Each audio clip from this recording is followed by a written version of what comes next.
In today's video, I'm going to teach you how to seamlessly integrate Tiltify overlays into your live streaming setup. Whether you're using OBS or Streamlabs, adding these dynamic elements to your stream will enhance viewer engagement by showcasing exciting real-time updates such as your most recent donors. Let's dive right in and get started.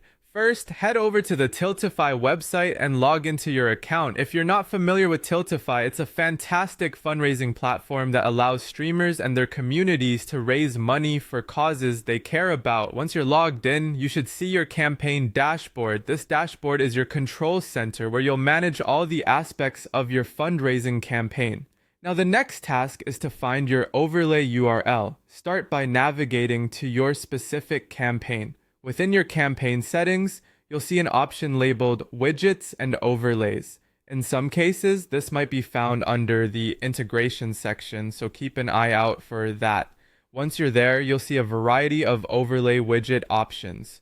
For today's purpose, we're focusing on either the Recent Donor or Last Donation overlay. Both of these provide dynamic elements that keep your audience engaged by showing them instant updates on donations being made to your cause. Copy the overlay widget URL that corresponds to the one you want to feature on your stream. With our URL in hand, it's time to switch over to OBS Studio or Streamlabs if that's your preferred platform. No worries, we'll cover both. Let's begin with OBS Studio. Once you have OBS open, you'll want to add a new source to your current scene. You'll find a small plus sign at the bottom of the sources panel. Go ahead and click that. From the list of options that appear, select Browser Source.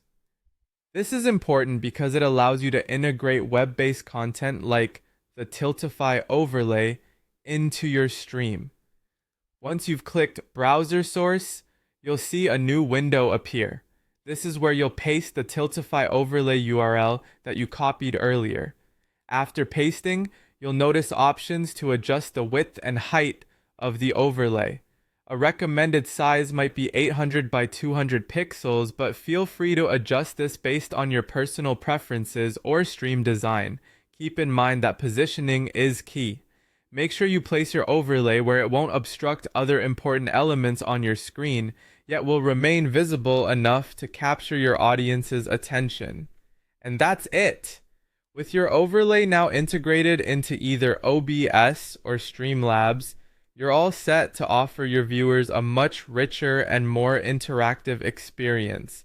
By following these steps, you've added a dynamic element to your stream that not only looks great, but also keeps your audience informed and engaged. Thanks for joining me today, and happy streaming.